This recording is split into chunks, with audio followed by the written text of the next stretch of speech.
Oh god, everything is running behind today. Welcome back to another episode of Chicken Bone Alley. I didn't have internet there for a little while, and so I was running way behind. Found out something had somehow got unplugged. Uh-huh. Yeah, yeah. So I Well, you literally s- when you sent me a link this long, and I tapped in three different ones. I said, well, let me try the very top one. I went to the no bottom. normally when I send you the link, I delete a lot out of it because that's how the link comes up. Is a Oh, lot of really? stuff, Okay, okay. and I delete a lot out of it. Uh-huh. Just so it's not so confusing. Because I Well, get guess confused what? by it too. It didn't work. Yeah, my bad. It's And all good. I was I was somewhat in a I guess a rush, we'll say. And yeah, everything has run behind since I was trying to figure out my internet's issue. Was it a storm? No, literally something had come unplugged and I didn't know it. It was behind a tool. The way I run out here, Yeah.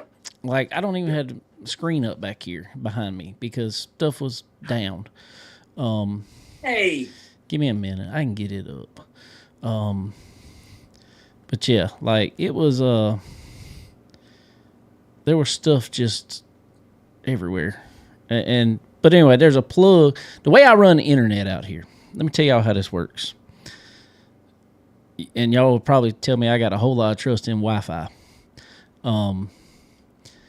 It it let's see. I'm trying to remember. Basically, in my mom and dad's house in there. It they got internet in there. Well, we originally no, it wasn't even when you started. A few years ago, we got another shop over here. That's where we were doing the show from. So I had a router, and it would reach out there just fine wirelessly. And that worked for a while. And all of a sudden, let me get this up here. View. Full screen. There we go. We got that going. But then we built the new shop and decided to move the podcast out here to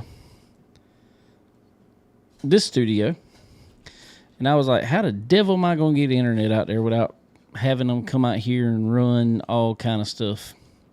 So I don't know if anybody has this issue, and I also just did at my in-laws' house for my sister-in-law because she moved out there on my in-laws' land, and to get internet, it was just easier for them to. I used what they call that Eero mesh system. It's a Amazon deal, and it anyway, it works pretty good. But what it is basically like all these little pods that sit around. You plug them up, run it. And so basically there's, in the house, then it skips across to the first shop, and now it skips across to the second shop. But because this is a big metal building, it didn't work good, so I had to get one that was wired. So I had to put it basically outside a window and then run a wire from it all the way into the studio. Are these actually like the internet boosters, or are these routers themselves? They're like extenders, essentially, I guess you call it. Okay. Okay. Yeah. So anyway, it had just, I don't know if somebody unplugged it or what, but it was basically over like behind a toolbox because I got a little shelf that I made for it to sit on, but the plug is like behind the toolbox, and it was unplugged somehow. Took me a little while to find out. You might have about to unplug it because I know y'all got slammed the other day, right? They did. It did get slammed. Like right down the road from here, it like knocked down light poles and flipped over a camper and caught it on fire. And What? a guy I work with, he was at the hospital with his dad today. And he's an older gentleman, but he was out at the lake, I think Santee, and I guess they were on a pontoon boat, and lightning struck, and he was holding on to the rail of the pontoon boat, and it struck him. Yeah. So, yeah, we've had some crazy storms here lately. We ain't got nothing. Look, Really? you got a little bit of rain. That's it, man. I mean, a little bit. When I say a little bit of rain, bro, it rained a little bit, and you couldn't even tell it rained. I mean, it poured down for like 30 minutes. After that, within an hour, you couldn't tell it rained at all. Suck it up as fast as it'll drop. Well, I guess we need some. I don't know. How's the mountains, bro? They were good. They were good. It was a little too quick, but it was all good. We had fun. It was hot, extremely hot. It was one of them deals where I don't know. It was fine, but it was just way too hot. It was like even because we were out on the boats and stuff like that, and it was nice. Didn't ever storm or anything like that, so weather was fine as far as that goes. But man, if you stopped, it was just. We went to Dollywood. That was fun. We went on that Sunday. I got to sing in the choir at church in Dollywood. Yes, what? Sir. Yeah. They got a church. Wow. They got a church in Dollywood. I did not know that. Oh yeah, it's a little church. It's there's some pictures of it on my Facebook. But they got a little church, was built in the 70s. You can see through the floor of the thing. It's the original church that was there. And they just asked people to come sing in the choir. So I was like, sure, why not? Wow, check you out, man. When you post the picture? When you post the pictures on Facebook? Did they? No, that would have been like not on Chicken Bone Alley page. Just my personal page. It was on July 5th. Oh yeah, wow, I got you. I haven't even looked. Yeah. No, so that was fun. But it was hot in there. It was like 90 degrees that whole day, which is all fine and well and good. But other than being hot, it was great because like we didn't even have to wait on a line for a ride for nothing. So nobody was there. Ghost town. Pretty much. Just too dang hot, man. Oh my god, I thought I was gonna fall out Saturday, bro. I thought I was gonna fall out, bro. It was hot. I went to Dillon and helped Cameron over there, helped Cameron Henson and my brother Chad Webster, helped them out a little bit, and me and my dad went over there, and it was the same way over there. It was just hot. It was one of them times I was like, I'm glad I don't have my truck here. I mean, I'd love to be racing, but just so hot. Fergie, he didn't look all that bad when he came out the car, but man, Winger started 18th to finish third, man. His face was just as black as he could be. He was just pouring sweat, bro, in that driver's suit. Oh, hey, let me tell you, I mean, we'll have to ask Fergie about it, but apparently he's made his own helmet blower now. They're making their own helmet blowers, and them things are working good. Wow, hello. I may know where another one is that's being tested, and they seem to like it. Winger needs one bad, son. Somebody hook up Winger, man. Hook up Ashton Winger, man. I'm telling you. Well, speaking of, like we just said, Chris Ferguson will be on here in about 5 minutes. We're gonna talk to him after. How about this right here, bro? How about this right here, old bro? School there. That is the old school. Do you remember? I'm sorry? Do you remember what year that was? 04? 04. 04, 05? Got to be. Wow. Right? We can ask Fergie this. Somebody just called me. You still there? Somebody just called me. I'm still here. Yeah, I'm going to say at least. Because when he driving in 07, 06, 07. So it's got to be 04, 05 with Jack Stairs. We can ask Fergie this. I'm curious. Because he had curious to be, about this. He was young, I'm sorry? young. I said he had to be Yeah. young. Yeah. Oh God, kid. Kid. Becca Malone age. Exactly. So what you been up to? Man, bruh. Sweating, hot, bruh. It's It's hot. too hot to do anything. I'll It be honest is. with you. It's too hot to do anything. It is. It definitely But I'm is. glad I went to the race. That was my first race since Sonoya Outlaws in April. We were wearing hoodies. So I Wow. was just You went from glad to be April back to at the racetrack. July. Yeah. What were you? What in the world? Ain't had much super late model racing down here, bro. Oh, Ain't I had thought you was much gonna at say all. you needed some supervision. Well, that too. That too. Yeah. Yeah. So But this ain't had much racing going on, man. it's been But you know, the super late model world for some reason has caught all the rain. I feel like. oh God, the first week of the L tour. Dang. Hell, they should have called it the flood tour. Yeah. Well, the rain Mother Nature tour. So that's my Mother Nature. I'm telling you, it's been Hey, so let you know, Dave. 11 days away. 11 days away. What's 11 days away from now? Which I mean, I probably know, but what are you counting down to? Are we counting down to Flow night. No, flow night at Ferber. Burberry. Let's go, Ferber. baby. Hashtag what? Hashtag what? Hashtag falls. Falls. Let's go, baby. Let's go, baby. Falls, man. We're going to February again. Come on. I am so hyped, bro. I've been packed. I've been packed for like a month, bro. I believe that. I believe that. Pat, ready to roll, son. Ready to roll. I text Jason, everybody out there. I text Jason while I think it was July 4th morning, actually. Yeah, it was July 4th morning. I texted him. I said, "Pop quiz. Where am I at?" Took him a little while. To get Sure did. it. Took him just a little while. Took me a minute. Took me a minute. Boy, you went up there. You did your thing. You Yeah. did your thing. And Well, Kurt was getting the car ready. yep. I was up there, and while I was in Tennessee, I had some shocks, and our buddy old Captain Kirk Loudy there.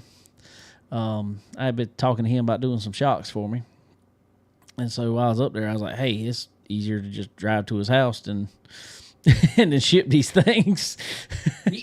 So I'm already here. So I ran down the road. Took me about 40 minutes from our house to get to his place. But as soon as I got off the interstate there, where was I at?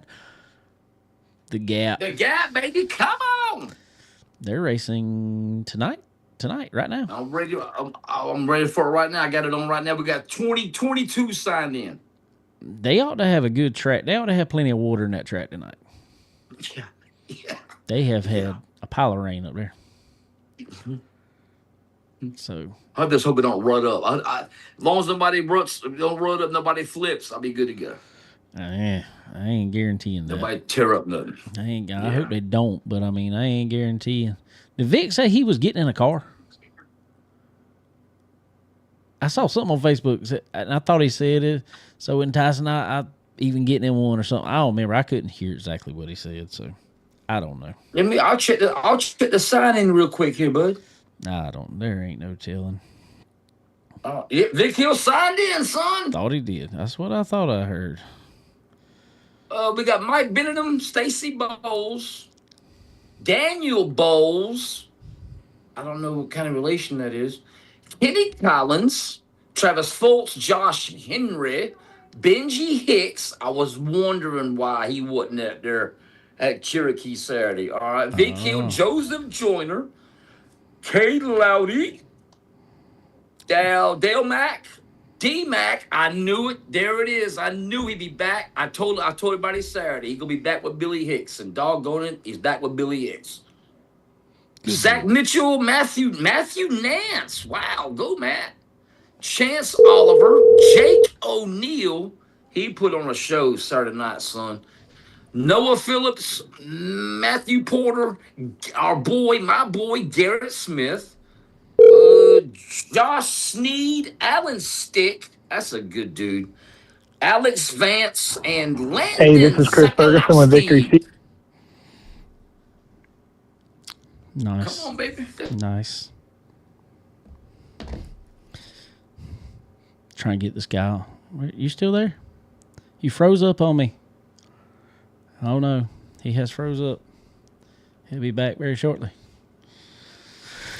Oh, there you. How? Why are you on there again?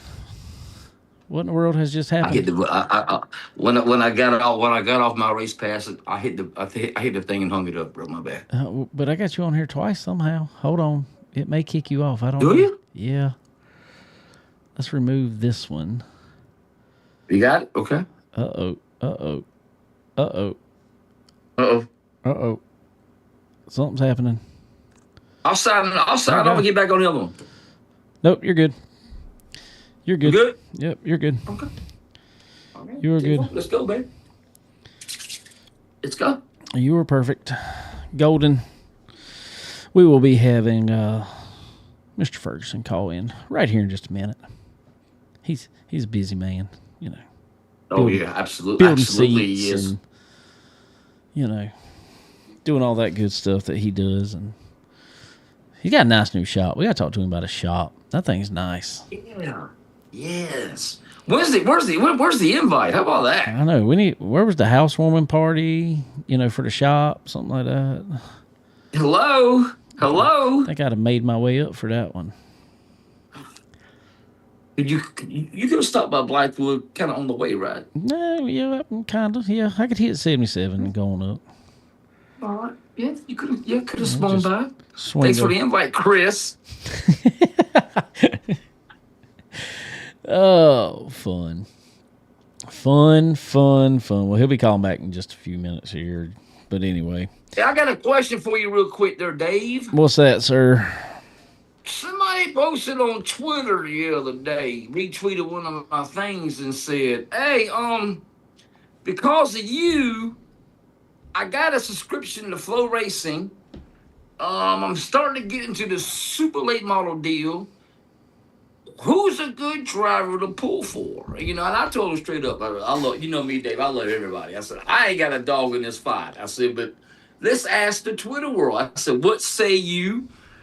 I've had some pretty good comments. B-Shep, Huddy, Overton, RTJ. Who would you recommend? If somebody came up to you right now, Dave, and said, hey, man, I'm starting to get into this doggone dirt late model racing scene. Who should I pull for and why? Okay, are there any stipulations on it as far as they got to be running a full-time deal or just because of? Just because. Man. I'm not sucking up to him because he's coming on here, but one of them, I would always say Chris Ferguson. Huh? Just because he's a real dude. He's nice, down to earth, you know, all that. I'm not, like I said, I'm not sucking up to him just because he's coming on here by no means, but for sure. What timing? Okay, I set this up. I know you set this up. Another one is my good friend, Mr. Trent Ivy. So yeah, Trent Ivy. Trent Ivy. Yeah, see, you like Trent Ivy too. Trent Ivy is the man. I recognize that voice. You recognize that voice? Yeah, he called back. See, I don't know if you were listening there, Mr. Ferguson, but Jason was asking. He said somebody asked him the other day that they just were kind of getting into super late model racing, and they didn't know who to watch and who to pick and who to pull for. So they asked him, you know, or asked me if I was getting into it, who would I pick? And I told him I was not sucking up because you were coming on here and we were friends or nothing. But I said there's two people. I said it would honestly either be Chris Ferguson or Trent Ivy. All them other guys got no fans. That is a good pick. There's no question. Trent Ivy is one of my favorite drivers. Sometimes I think I'm not his, but but I enjoy him as a friend. He supports. He runs our seats with Victory Seats. That's right. He's me and him's raced a lot, and we've rubbed elbows a few times. But like honestly, him and Petey have raced like me and my dad for a long time, so there's a lot of mutual respect there. And that's kind of what I like. Yeah. I mean, that's kind of what I like. Y'all do it yourself and are not afraid to go out on your own and you do your own thing and that stuff. That's kind of what I like. Well, and I had someone ask me the other day, like the situation GR was in, like who would you pick up? And two of the first five names that I'd like, in my opinion, could get the job done at that level was literally Zach Mitchell and Trent Ivy. Yes. So yes. I think sometimes Trent doesn't get the credit, or maybe he's overlooked maybe a little sometimes on the national level, but Yeah. like I've watched him race at Eldora in places that he doesn't race a ton, but somehow or another he'll pull out good runs and make the show when there's a lot of guys that there's a lot of guys on the national tour that'll miss the Dream 100 or the World 100. So I got a lot of respect for him. I give him hell all the time, but he does me too. So Exactly. Now, and what Who you don't give hell to, Chris? Come on, bro. I don't know. Well, if I don't give hell to him, I don't like him. So Okay. Oh, okay. So you must like me a that. lot, then, Chris. Okay, so Oh, we must be 100%. pretty good buds. That's why he never answers my Yeah. phone calls. Even when I call him Yeah, for I an know, interview, right? he still don't answer. He's like, nope, I'm gonna call you back. I literally texted you though. Did you not hear what that text said? It I said, got remind me. Do you seen that screenshot I posted on my Snapchat the other day of my text messages? Oh yes, I know. It's bad. I text. Let's see. I'm trying to remember when it was. There was one time I text Chris, and it was like 6 months later. He texts me back answering the question that I asked. And that's it. I mean, and the worst part is, I was honestly seeing it for the first time and I believe responding it. in that I believe moment. it.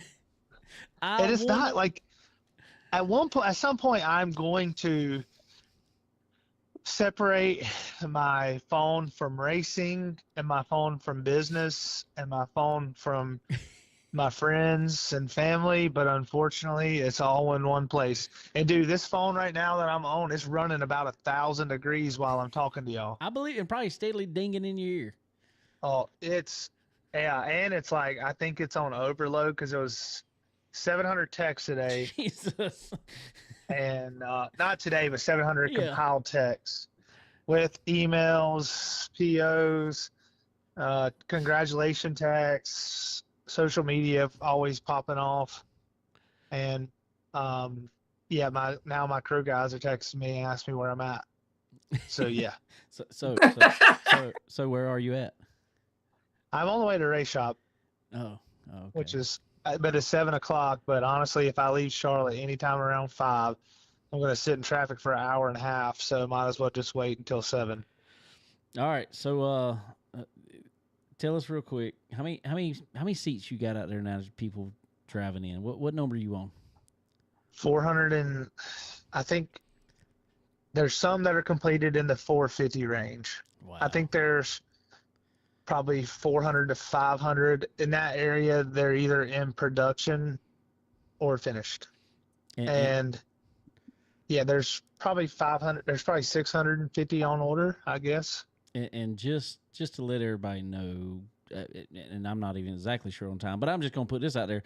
Last January, 2025, at the Cars Racing Show, Chris was there, and you were really just getting out there good with the seats at that Yes. point. Yep. That the prior September, October was when I actually announced it. Yeah. And my process of building seats is a lot different than everybody else. I don't take in orders where people want to send their own measurements or tell me what size they need. Right. That's kind of our job. So a lot of times I just like tell people, hey, until I can measure you, we can't build you a seat. But we want to build them a seat that works and that they're going to have forever. And, it's just a lot easier to not have any problems whenever we can do the measuring ourselves. And I will tell everybody, I don't have one yet, by no means. I do not have one yet. I want one. It's going to happen one day. It's going to happen one day. It is going to happen. But I have sat in them. And I've sat in them. Well, we were at the show, and I said, and I'm going to tell you, it is honestly the most comfortable seat that I have ever sat in. And on top of that, it's not just even sitting in it. And me and Chris talked about this back then. The headrest material is the most comfortable headrest material I've ever felt in my life. So, and that's kind of our big thing. We just try to make it as comfortable, as safe as, just look at every little detail and not overlook anything. And I tell everyone, there's a lot of other good seats out there. But for me, every seat is custom.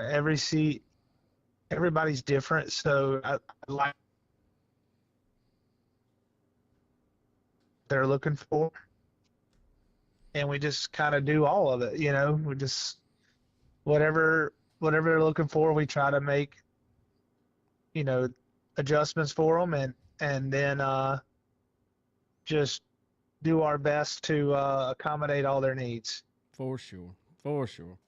Well, it kind of gets me in trouble Good sometimes. Can I get you? Why does that get you? I'll in be at the trouble? racetrack. I'll be at the racetrack like I was at Eldora, pouring inserts for Lane Snook and Garrett Alverson 30 minutes before practice. But Yeah. you do what you got to do. You wouldn't know how to function otherwise. You're right. My hair's turning gray though, He's- so I don't really know. I think that has a lot to do That's with because it. you're getting old, Chris. I mean, we were just I am talking. getting up there. We were just talking about this. Jason's got a shirt And I on know- here that Oh my gosh. we were trying to figure out what year it was from. Let me see. Is it on Facebook Live right It is now? on Facebook Live right now. Let's see if I can see it. It is green flames. Oh my gosh. Oof. Got to be old.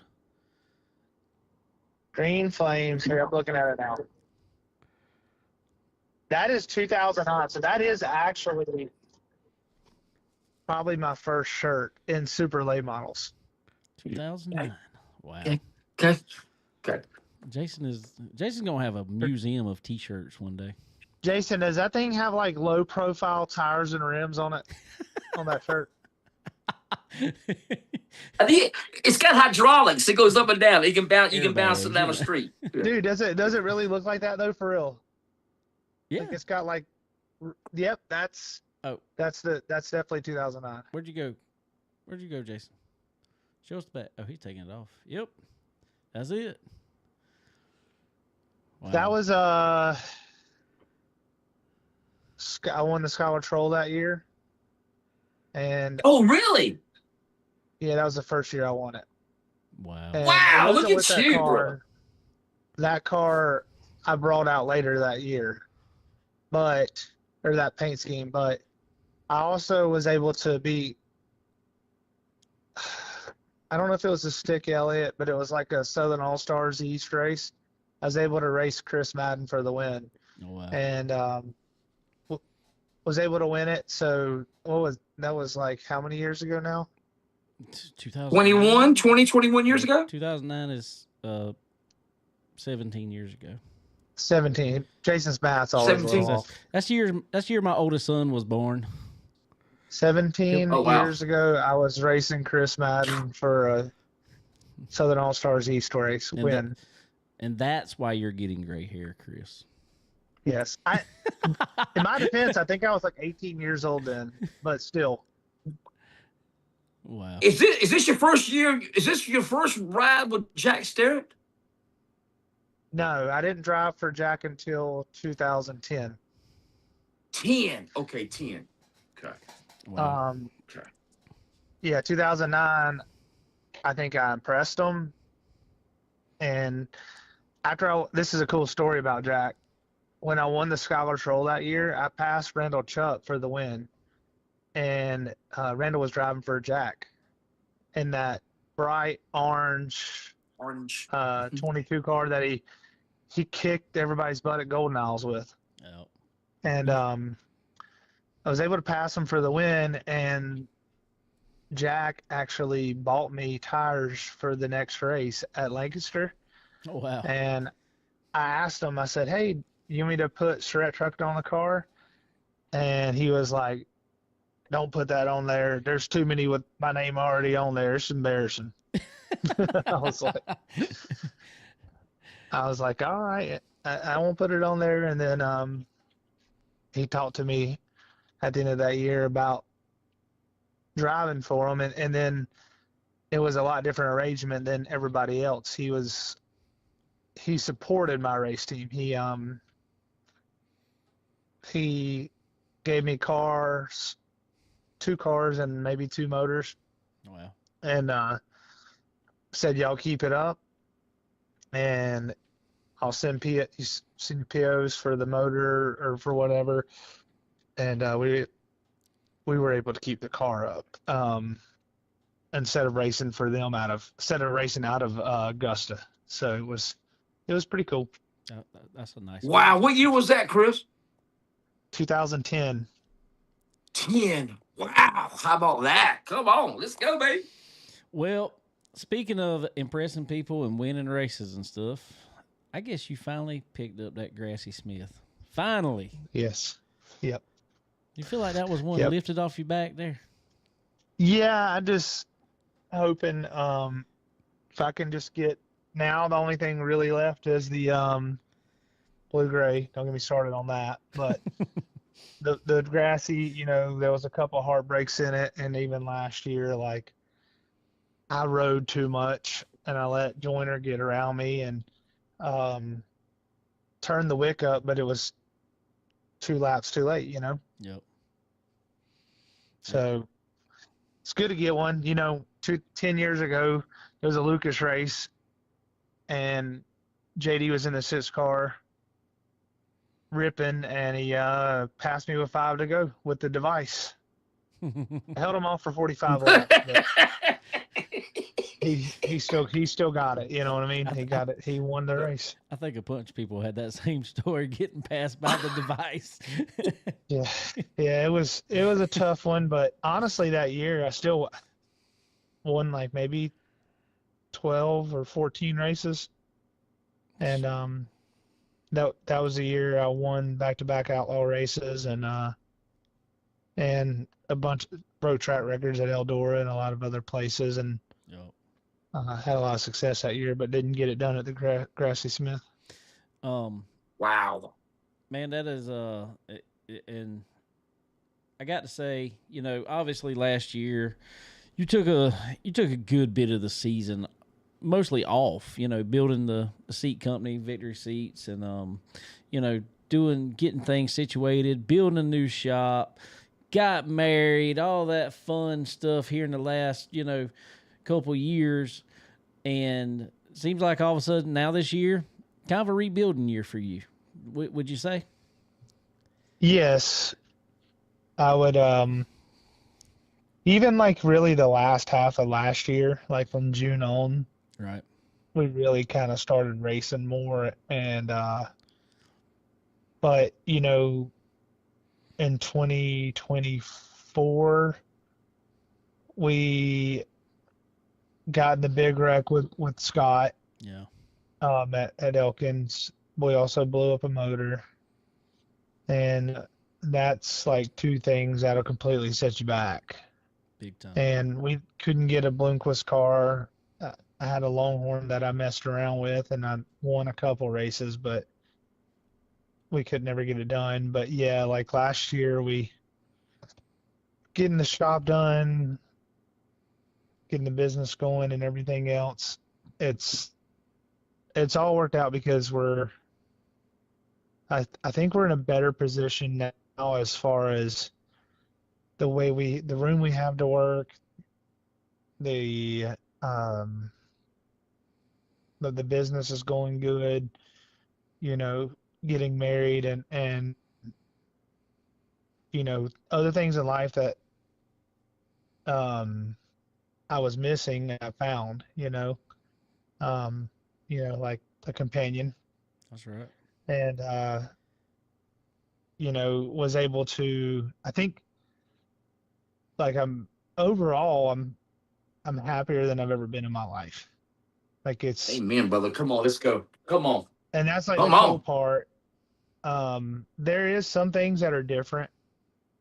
Like I potentially or not really. I mean, it's no secret. Like my budget's probably smaller now for racing because of we don't have we have help. We got sponsors, but the cost to go racing nowadays is even higher than it was 5 years ago. That's So right.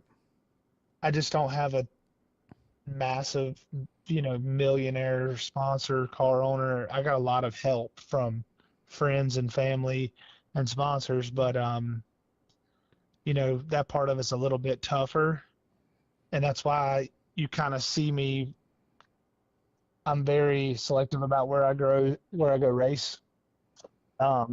Looking at the purse and looking at what makes sense for us to not get ourselves in a bind like we did 2 years ago. Um, it's just evolving. We're just kind of evolving and getting it all figured out. Well, speaking of that, right there, you just said looking at purses, looking at obviously different series running. You've jumped in and ran and won in all these different series or tours or whatever we want to call them here. Obviously, this one being a hunt to front deal. We got another new series coming on next year. Isn't that correct, Jason? Yes, sir. That Yes, guy's sir. Oh, announced. Okay. Southern Showcase. Dwayne's. Yep, Yep. Dwayne's deal. Yeah. Yeah. But what you were just talking about, you've been very selective on the races you're running. Does stuff like that actually help a racer when you got these different tours and series coming up, and that could possibly help with some purses somewhere? Does that help you actually decide where the races you want to run? It for sure does because logistics, with travel and if I'm going to miss work, it needs to be worth it. You know what I mean? It needs That's to be right. worth it for the business. Like naturally going to Eldora for 4 or 5 days is rough, but if I take a seat display and I go sell 3 or 4 seats or 10 seats or whatever, it's worth me going. That's right. Um, but if I go, I mean, I hate to say it like this, if I go race Ray Cook races this week, and not saying nothing bad about them, but No, no, you no. know, if I go race them this week and I take a display and I don't sell a single seat because everyone there is racing's got a seat, it may not make as much sense.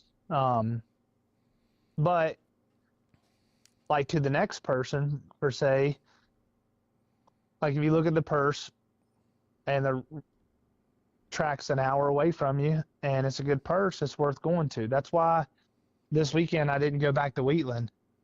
I wanted to. Everything in my heart wanted to go to Wheatland because I love the place. I've had a lot of success. I should have won out there at the show me. And I love the place, but at the same time, I love the Grassy Smith Memorial. I love Gaffney, and logistically, racing for I think it was what $10,000 less for 30 minutes. Oh, actually now it's 30 minutes from my shop. Yeah. Just made more sense, and for the business, I was able to work, an extra 2 days. Oh, and I was able to do really good with merchandise because all the local fans and friends got to come out and we felt that. We felt like the fans appreciated us staying in town, coming to this race, and sure enough, we went out there and put on a show for them. So That's what I'm talking that's about. it all. You got to be smart about it because in today's world, it's so hard to go race and afford this with just your family or whoever. For everybody, it's just so expensive, but you got to be smart about it, and that's kind of where we're at now. For sure, man. For sure. That diesel fuel ain't getting no cheaper. Well, it is getting a little cheaper right now, but it ain't getting very cheap riding up It and only down it the only road right got to the highest it's ever got, so now it's getting cheaper. yeah, exactly. So, all right, man. Well, let's get into it real quick about the race, and I know you got work to go do back on that car to get it ready for the next ride. But let's talk about the race a little bit, man. Tell us a little bit just about your day. How what you felt like, because I know you've got so many laps around that track. That's a good track for you, always has been, especially over here the last few years, especially. But I mean, like you just said, even back you were racing JD, great track for you. Is there a feel that you know that you need when you unload at Cherokee? There is, and it's changed over the years too. That feels changed for me as a driver. But when I go there, I typically know the feel I'm looking for in the main event, and it's a lot different than the feel in qualifying. I used to be really good about the feel in qualifying, but I haven't really qualified great the last couple years, and I think it's because the feel I need in the race is so much different. Yeah. And I tend to lean more towards that now than qualifying. But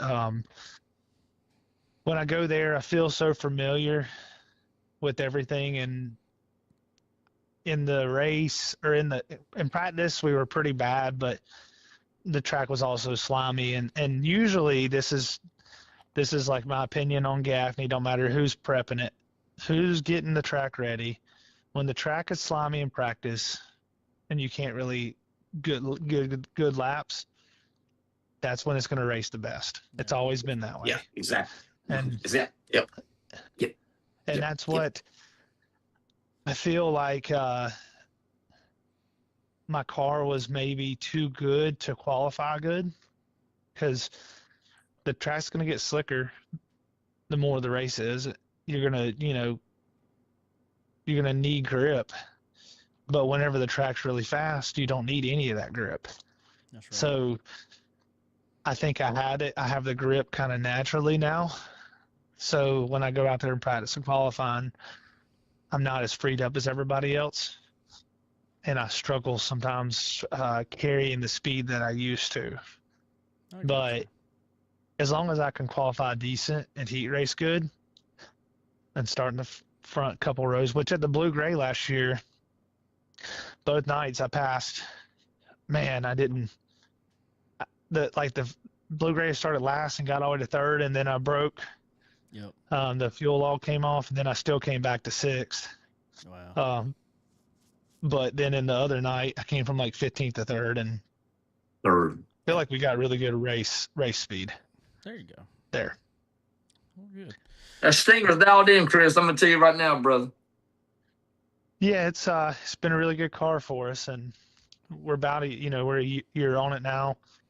I've won 3 bigger races at Gaffney and had great runs in the Dream, the World, the Show Me, the Dirt Track World Championship. I think I won a heat race at the North South last year. Yes, you did. Yeah, started third. Yeah, Yes, started you did. third in the North South and ran second for 40 laps. We're getting our footing with it, and just got to keep building a notebook. Do you wish you had another Stinger out there that you can exchange the information from? I've asked you this before, but let everybody really get an insight on this deal. Do you wish you had another Stinger chassis out there you can actually exchange notes? Hey, what shock you running? Blah blah blah blah.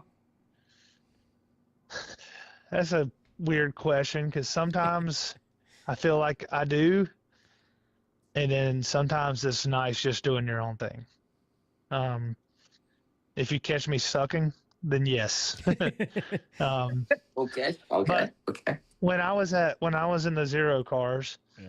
the only people that I worked with or talked to and no offense to when Madden was in them or Ricky Weiss was, but we worked with Dale and Shane and then Scott.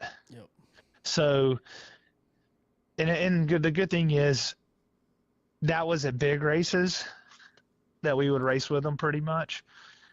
And we probably had different prelims or whatever. And there would be different times where maybe one of us three was good. There was a good chance that one of us three was going to be good throughout the weekend. Yeah. So it was good to have that kind of small circle. And I think that's what I would like, but I don't like the whole, 50 different drivers being on the same car, and then you hear about what one person's doing and you don't ever hear the full thing, and it's just distracting from really what you need to work on. That's what I was fixing to say. Sometimes you can start chasing something that's not even there when all that. Yeah, what might good for one guy might not be good for another guy. I get it. Yeah, I get it. 100%. Hey, Chris, one more thing. I'm sorry. Go ahead. I said, yeah. I mean, that's like the monkey see, monkey do, but that don't mean it always works. That's right. If you could run one national series, Chris, which one would you run? I would take, just because the North-South, Firecracker, the Show Me, and the Dirt Track World Championship being in Lucas, Boom, I would Jason. probably run that just because there's more crown jewels. Boom, There's Jason. Fairbury and USA That's all you need to know, Nationals right? and World Finals for World of Outlaws. So realistically, I run more of the Lucas races than I do World of Outlaws. So that's why I say that. Are you going back to Falls? We're gonna figure that out in the next couple days. Uh-oh. Jason, are you going back? I better you better see me on that street corner holding that sign that we'll work for racing, bro. I know, right?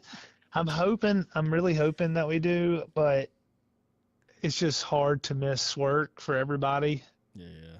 And like you got to be there for flow night, which is I guess it's Wednesday, and then the golf days on Thursday, and then you race Friday, Saturday, and we've had people that want us to come back to the Cedar Lake for the USA Nationals. So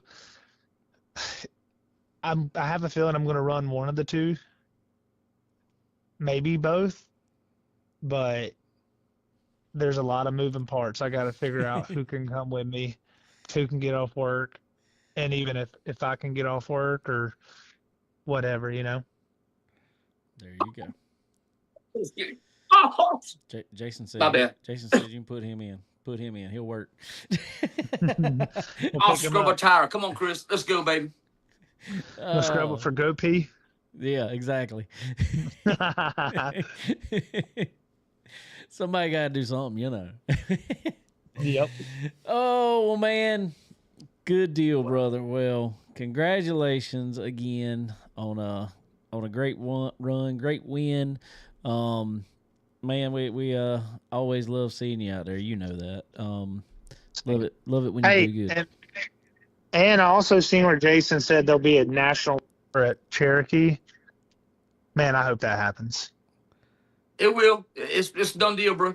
He said done deal. I mean, the golden days when we had a Lucas race in the summer and then a outlaw race in like September, October. Yeah. That was just so cool. Gosh, it was so great. We need another. Remember how Pat Gaffney was for both of them? God. We need State fair crowd, bro. we need to do that again with a night, over at a restaurant somewhere, a race night over at a restaurant somewhere. I know. The night before.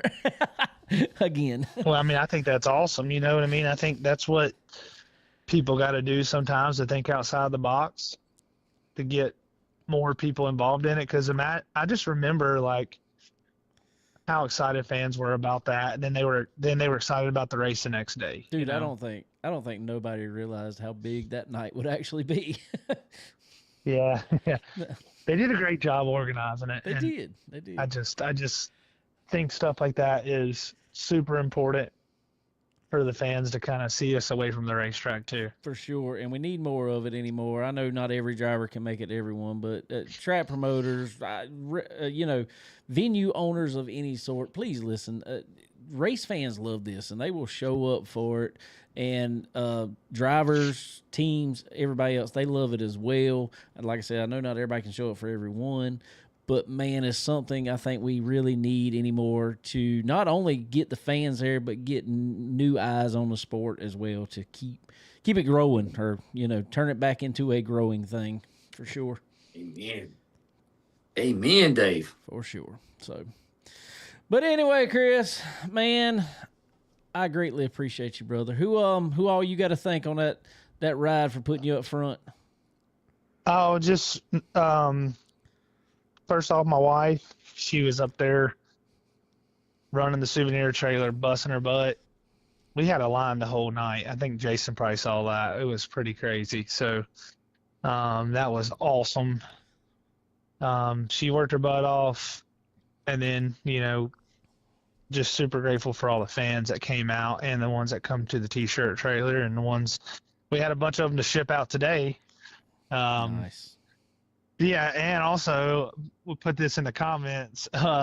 Use code FergieTime for free shipping today for Victory Monday at shopfergie22.com.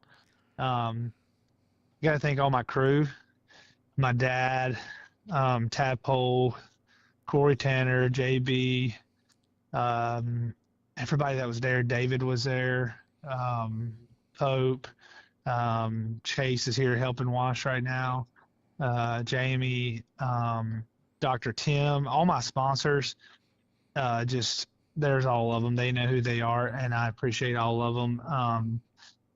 Really, just so many people that's really support us. My family, my dad works his butt off on all this, but everyone that just really has a part in this. My in-laws, my cousins, even Carson. Just everybody that supports us. We're very fortunate to have a great group of people around us, and that keeps us contending at the highest level, because none of these guys get paid to do it. They just do it because they love this, and not a lot of people would do that for me. So I'm just super thankful for them. That's awesome, man. I even saw Mama had a victory lane picture. Yeah, that was amazing to have her here. So we Holding champ. Yeah, and Champ. Yep, Champ was in there too. Yep, that's right. Hey, Chris, you leaving one sponsor out there, bud. Oh, Salina 52 Truck Stop. Yes, Hey, sir. come on, baby, let's go, man. Come on. Gotta thank Blind Donnie and the managers there, the owner Dennis. Is Dennis still the CEO? Dennis is still the CEO, I believe. Our nipple. Yeah. Cashier Belinda. That's the word I know, because she's kind of a smoke. So. And all the guys at the truck stop, thank y'all for all the Is Nevaeh still around there? She's still I think so. Fired? She still works there. I think maybe part-time, but yeah, all them they do a great job for us. They I don't know what they do. I'm still trying to figure that out, but I do appreciate it. So thanks to Salina 52 Truck Stop. They still owe me $5,000, so make sure you comment that on our post. And it's gaining interest. Exactly, by the day. That's great. Oh, Jason's running. He's only went and got a T-shirt. That's awesome. Yeah, Blind Donnie's on there. So we sell the shirts for, I think, $30, I believe, right? Is Jason listening? Yes, Is he in here? He just come back. Jason, $30 for that shirt? Jason, so it was Yes, sir. $30. We have to pay Blind Donnie $40 for royalties, so we're losing $10 every time we sell one. But it's worth it. Worth every penny. Wow. Worth Absolutely. Crazy, huh? Yep. Blind Wow. Donnie gets I love $40 it, man. a shirt. I gotta be honest with you. This doggone 20-year-old shirt, I thought, man, it's up there. Selena's up there with this one, bro. I'm gonna tell you straight up. That's pretty I can't believe badass. it's still around. That's it. You know where it probably came from? Kyle Armstrong had a bunch of mine, and he freaking gave them all away. That would And sound I like think something Kyle Armstrong would do. probably got it from you, or you got it from Kyle maybe. No, I got this from a t-shirt plug. I paid $40 for this shirt, bro. Damn. That's sick. Chris says he wished you'd have paid $40 for it back in 2009. I wish I would have kept them and sold Well, them. back out then, for they're like 40. Then I coulda $15, really made Dave. some money. I ain't kidding. Yeah, it was about $15 back then, Dave. I mean, you could have signed one and sold it for 10 at that point, but just for messing somebody. Well, Oh, negative. man. You had to pay somebody for it. Solana Math, you had to pay. You have to pay someone to take your shirt Yes, for it yes. with the autograph. I mean, that's kind of like what Hocevar did this past weekend. Y'all see that? Yeah. What he do? Yeah, you buy any shirt, take it to a super trailer and swap it out. That was cool. Yeah. He said, bring your favorite driver shirt to my trailer and I'll give you one of mine. No. And what's that? He did and 77 what did he say? of them. When he say That's wild. that Connor Zillish guy, he's having a who was Wait, he? where did he It's do a that? Did he Smith do guy. that at a NASCAR track? Yeah, he did it at the Cup track. That's pretty cool. He did first 77 that brought their favorite drivers T-shirts. He gave them a free one. That's pretty wild. That's And what's aggressive, this- but I what's love it. Zane his, Smith. He's having a go at with Zane Smith, and I'm like, I don't even understand what they're doing. I don't get it, but I like it. But he said the most ones they turned in, Dave, was Zane. Well, Smith. he said it backfired on him kind of because what happened was everybody went and bought Zane Smith shirts to then come turn No them way. in and trade them out. That's wild. Ain't it Actually, though? I Ain't love that. wild? Ain't I that do too. It's awesome. Wow. All right, Chris, we'll go wash that car. Another thing, still got some winning dirt on it there, so y'all go get it straight. And all right, I know you mentioned a couple of races there, but would that possibly be the next time we see you on the track? I'm hoping before then. I'm not 100% sure, but we'll figure that out this week. We'll figure it out probably tomorrow or Wednesday, and hopefully post it on Facebook. All right, brother. Well, we appreciate you as always, man. Glad to finally get you back on here. It seemed like it's been a minute for some reason. I gotta start winning more again. That's what we gotta do. Oh no, I don't want to hear that. There you go. I Come don't want to on. hear that because I've tried. You can ask Jason. I've tried calling you in the middle of the show before. You don't answer me. Yeah. Sure have. Hey, I did this time. Well, I didn't this time. I called you did. back. You but called me still, back. It's There was a wonderful. state trooper riding beside me on the interstate. I Oh. didn't want to answer. That's probably smart. That's probably smart. Probably very smart. All right, brother. We Wow. appreciate you. Go get that car straight, and we'll be watching Facebook. Y'all remember what's that promo code to get free shipping again? Oh, it's easy. It's Fergie time. That's right. It is Fergie time. So y'all go put in promo code Fergie time to get free shipping on because it is Victory Monday. Get it in tonight, people.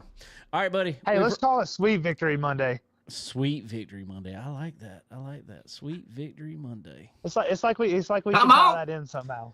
It's almost like you planned this out, didn't you? It's like I'd married someone with that name, you know? Well, you did, but then you stole it from her. Oh. Hey, I pay royalties every day. If I And I know that because she told me he stole it from me. It's the truth. It is the truth. But you know what? I mean, I married into it, so There you go. Oh It all my works God. out. All she right, took my brother. last name. I took her business name. It's a fair trade. Fair trade. I like it. I still think it's gonna cost you in the long run, though. my It's okay. God. yeah, it may cost her too. Oh, it's already cost her. I know that. It is. All Oh, right, my man. gosh. Go get that stuff straight. We appreciate you, buddy. Yes, sir. Thank y'all. Thank you. Bye. All right, everybody. Our good buddy, Mr. Chris Ferguson, hanging out. That with was awesome, bro. That was awesome. Oh yeah, I love when it's Fergie time. He was I'm trying to remember. I want to say Chris was he the first? I think he was actually kind of our first big call-in interview on Chicken Bone Alley ever. It was either him or Kyle Strickler. I mean, I kind of, I can't remember. They were really close together. I want to say it was Chris Ferguson. I can tell you who can tell you, though. Kel Maben can tell you because he was a big, and still is, a big Chris Ferguson fan. That is how he found Chicken Bone Alley, was because he was just Googling something one day and saw where Chris was on Chicken Bone Alley, and he started listening. His birthday's today. Same as Dawn. Come on, baby, let's go. His birthday's today. Happy birthday, Kel. And guess whose birthday was yesterday? Benny Parsons? Well, that's Rick Hendry? Well, even bigger, Racing Jason. Oh, that guy. Oh, yeah. But I think he quit having them, though. At what age did they stop? 30? Damn. They stopped many moon ago. We'll put it that way. Many moon ago, brother. Many moon ago. So how old are you now? How old are you now? How do I look? How do I look, Dave? How do I do I look, Dave? Well, if I close one eye, it takes it down about half, right? Yeah. So it happened. We'll go with the numbers on your shirt. 59, Dave. I'm 59. You're 59? Yeah. Really? I would never guess. 59. I would see. I would have said honestly, I would have said maybe 50. Maybe. Wow. Okay. I'll take that. Maybe 50. Wow. Okay. So 55. No. That was on the high. 50 would have been the high side. Oh, look at you! Come on. I mean, I'm not trying to suck up to anybody tonight. I'm just, it just is what it is. What make this check out to? There you go. All right. So before we move on to other things, you were there at the hot Cherokee. Did you cook any burgers?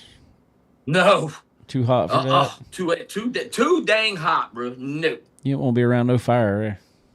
I ain't gonna be under no doggone hot grill. No, I did it one time last year, Dave. This ain't no lie. My shirt was wet Saturday. Don't get me wrong, but man, you could took my shirt last year, man, and just wrung it out. It would all, bruh. I wasn't gonna do that this year, no sir. I don't blame you. So tell us about your day over there. Obviously we know our good buddy Chris Ferguson won it and put on a great show. But tell us about your day over there. Tell us a little bit about the racing action from your seat. I just want to thank everybody, man. You know, it's my first race back at the racetrack since Sonoya. We were wearing hoodies in April, and how much I missed it is just I can't fathom the whole thought of it. It just blew my mind. Everybody was in a great mood. The vibe was awesome, man. It was just a great atmosphere. It was hot, but, man, we had 31 signed in, man. I think it was 33, but they had actually 31 on my race pass. But, man, it was just a great day. Great race. Watching Winger come from 18th starting position and finish third. That was Jake O'Neill put on a doggone good show, too. He had that flat tire with like 2 or 3 to go. He was the show. But, man, what is just a great day. Just a great day. Thank you, all the drivers, teams, team owners, everybody who stopped and talked to me and everything. It was just a great day. What was deal with last week? It was kind of funny because we had a bunch of first-time series winners. Yeah. I mean, really cool to see. How about Zach Mitchell? How about Zach Mitchell coming out Wednesday night? Debut with G.R. Smith in the second at State Line. Come on. That's awesome. Chris was just saying, about that G.R. Smith ride and Trent Ivy, and I was about to tell him, I meant to tell him, I was like, you know what? I think Trent would have been great in it. Trent would have been great. And I love Trent to death. I don't know that him and GR see eye to eye too long. Oh, GR ain't never fired nobody. No. I'm not saying that. I'm not saying that. Okay. I'm just no. I'm not saying that. I'm just saying their personalities I don't know would mix. Well, look at Trey Troutman. I mean, Trey's a great guy, but he's like Dalton Wilson. You got to choke him to get 10 words out of him. You do. You know? Well, Trent, you can get all the words out of him. Oh, yeah, well, you need a censor. GR, you got to... He just put a shirt. It's like parental guidance, Yeah. Rated M for mature. GR, but GR was kind of like that too for a long time. You got to know GR to get a whole lot out of him. Yeah, true that too. True that. He's come around.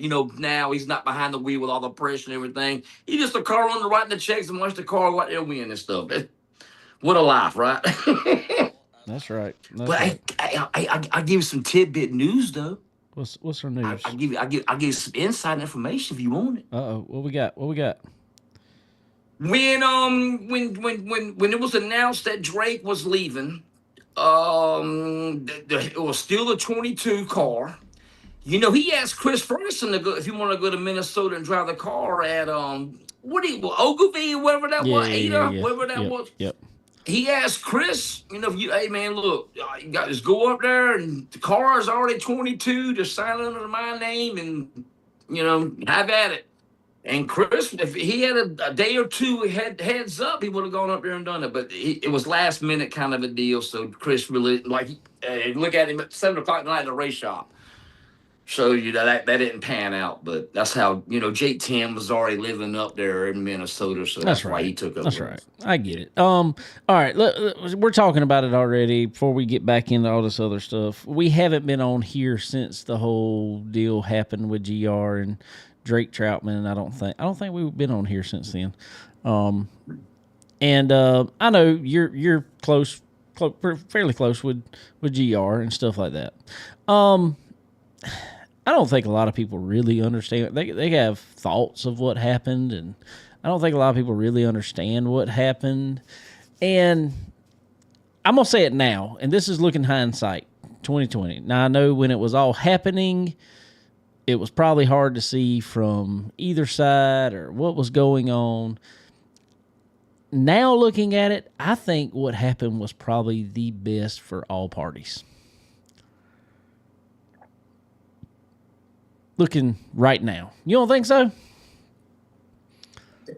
I just think I thought it was a marriage that was going to last forever. What a great fit for Drake Troutman and GR. The car was you're fourth in points in the National Series, Dave. I get it, but I'm gonna tell you, and no, I don't really know Drake Troutman by no means. Spoke with him a few times, stuff like that. But I'm gonna tell you, what's the guy he went back and driving for? What's his name? Oh gosh, there's some. I don't know this guy. I don't know this guy. Whatever it is. Yeah. I knew. I had heard for many years that guy wanted to get a super late model up, and his only driver was ever going to be Drake Troutman. And I know if I heard it, then I know many people heard it. I'm not 100% in y'all's dirt world like as much as I used to be. But I had heard that. So I feel like everybody had to hear that. So I just I'll tell you what. Okay, me and Ben Watkins. Let me get to your point, because this was off the radar. Now me and Ben was talking about a month or so ago. Ben's talking and right Ben came up to me. He said, "Hey man, what major driver is leaving a major team?" And I was like, "What?" He said, "You ain't heard this?" I said, "No." I said, "Maybe I do some fishing around." I thought it was just hearsay, Dave. I really didn't put that much stock in it. But Ben Watkins came up to me and said, "Hey, bro, some major driver's gonna leave a team." And I really didn't follow it up. And doggone it, Ben he put the seed in me about a month or so ago. So when did you hear this, Dave? When the first buzz about a driver? I didn't hear that it was happening. I'm not saying that. I did not hear that it was happening this year. I'm saying when he went super racing, when he left the team, the modified, and he went super racing, I was already hearing then that his modified owner, which is who it is, really wanted to get up a super team, and he was going to do it. He just had to get everything right to do it. I heard that then. And no, I do not think, in my opinion, timing was not good. I mean, that's just, I don't know. Timing was very odd. I still don't really understand the timing by no means. From what I gather, nothing really, happened. From what I hear, you may heard more than I did, but it didn't seem like anything happened to The make guy that. he bought two new horns from Ty Turwag. I'm not sure about the motor situation combo. I ain't got a clue Right, about right, that, but right.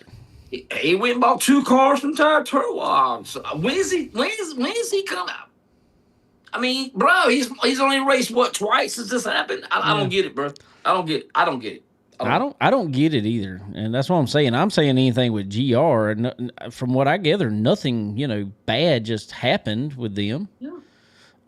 So the timing is very odd to me, but that's him. I mean, that's his decision. That's his go there. I mean, would I have done it like that? Probably not. I'd have finished out that series.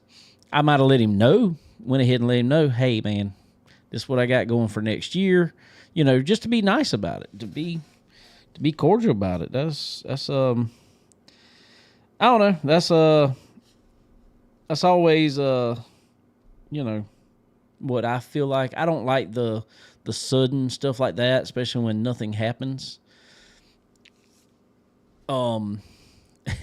Let's see. It's Peyton Freeman. Yes, I understood why he left GR. 100% understood that why he left, and that was a sudden thing. But there was a situation happen. Drake, nothing happened. Nothing happened. So I don't really understand. But that's not us to understand, and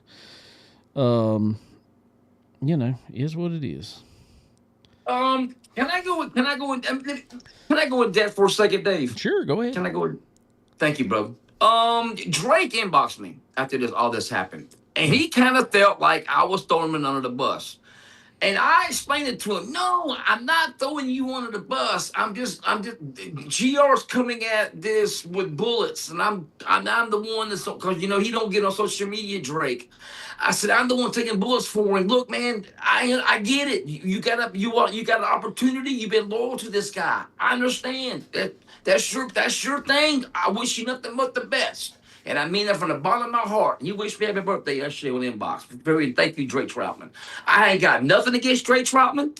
I wish him nothing but the best. And that's what GR said on the phone. We talked about an hour when this went down. He wants the best for Drake. And that's the way Drake wanted to go. Hey, good luck. More power to you. Yeah. I did not mean to throw Drake Troutman under the bus if I threw Drake Troutman under the bus. I ain't got nothing against Drake Troutman. I love Drake Troutman to death. I wish him all the best. I wish GR the best and Zach Mitchell the best. Nobody liked what I posted on Facebook. Did you even see that? Nobody liked it. I ain't gonna lie, I didn't see thought much. it was funny. I went on vacation and I just kind of checked out. What'd you put? I thought it was perfect. What'd you put? When Zach finished second after the race, I said GR Smith / Zach Mitchell. I now pronounce Oh you yeah. owner, driver. You may now shake hands. Bro, I want this to last. I want this to last too, I hope it man. does, I want too. the best for everybody. I hope it does too, but for whatever reason, it's just not the culture anymore. I mean, if you're not a Chris Ferguson, stuff like that, that owns your own stuff, and if you're a driver that's driving, who the devil stays anymore? Hardly. I mean, yeah, you got the big ones that's been in certain rides for a little while, but man, I mean, we never thought. Yes, he's back in it now, but we never thought we'd see Brandon Shepherd leave Rocket One. Well, he did. Tried it out for a little while. He's back. Who knows what the future even holds there? Mm-hmm. But why You you heard something too. why you smiling? I'm hearing something too, bro. Oh, yeah. So believe me. I've heard. I've heard it a lot there, Yeah. and it's all said the same thing. So that almost sounds like a done deal. Yeah. If anybody in the chat figures that out, go for it. You probably that's gonna be the worst kept secret in dirt late models coming into the year. Watch what I tell you. This could be the biggest thing. If we're talking about the same thing, I think we We're are. talking This about could be the the same biggest thing. It's going to kill. I think it's going to kill the sport. You think so? Oh God! Oh It's no gonna no kill no the sport. no no no! That's not happening. I heard that's not Oh, happening. that's not happening. Heard that's not happening now. Heard yeah, that would have. Okay, so that's not happening. I heard that's what I heard. I heard that deal got cut. Okay, thank the Lord Jesus. And Okay, they even came out. Man, They even come out and put a statement out about that. Well, I read that Mark posted it. Let me tell you what Mark said. Well, let me tell you what Mark told me one time. This ain't no lie, man. No. This was like, oh God, World Finals 5, 6, 7, 8 years ago, whatever, almost 10 years ago. I said, Mark, has anybody ever came up to you? I said, first off, if you could put a price on Rocket Chassis, what would the price tag be? He said, man, I ain't thought about it. I said, well, has anybody actually tried to purchase Rocket Chassis? Oh God, you're gonna love this right here. He said, man, yeah, I had a guy come up here about 10 years ago. So we're going back, I guess, early 2000, mid 2000. Yeah. I had a guy come in. He had a guy pull up at my shop. He opened the doggone trunk. There was nothing but cash. He goes, how much for the place? Jeez. Mark said, that was kind of shady, man. So Mark said, nah, man, I'm good. I appreciate it. Yeah. It's like, how much cash you got there? I love to know myself, brother. I will tell you. I will tell you this, man. I will tell you this. That this ain't no lie. Jack Sterrett, I-20 Speedway. Oh yeah. He told me to go get something. Told me, hey man, see that red pickup truck right there? Go in the back seat, man, with that red duffel bag. I said, yes, sir. Dang thing wouldn't even zip, Dave. That this ain't no lie, bro. I went in the back seat, grabbed that duffel bag, bro. I've never seen that much money at one time in my whole life, bro. I'm talking about stacks, bands. Oh yeah. I was like, oh my! I said, here you go, sir. Now, in saying that, yes, I heard that deal wasn't happening, but also, that can always be said just to get people to quit talking about it. So I don't know. If you're still hearing more about it, I don't know. No, I have not. I'm talking about more driver wise is what I'm talking about. Oh, I got something. Oh, I can't. Ooh, I have to text you this. Yeah.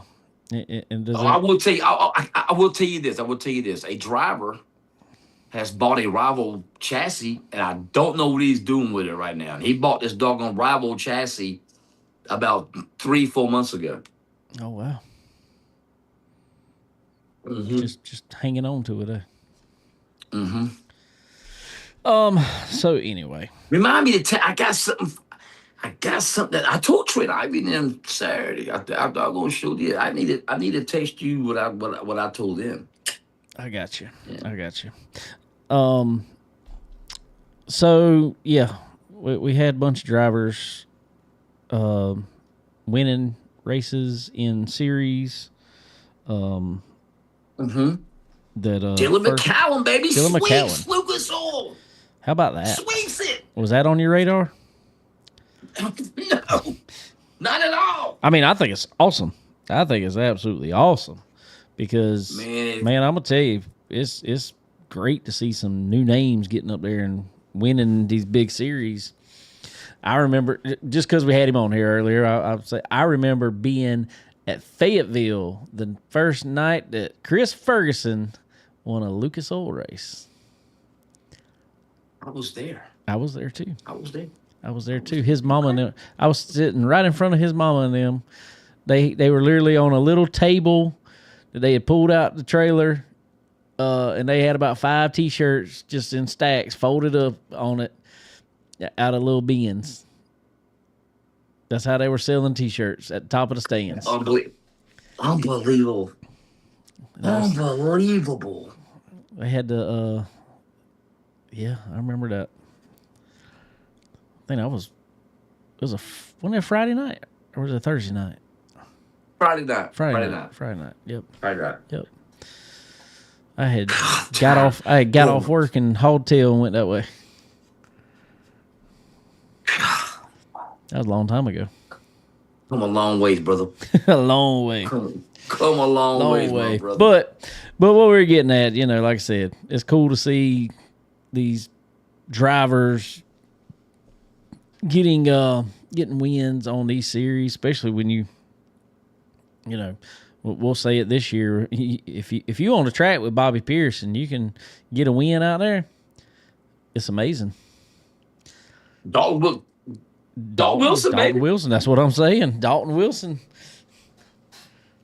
Big perm. How about Boone Briggs set fast time at Sharon Saturday night, bro?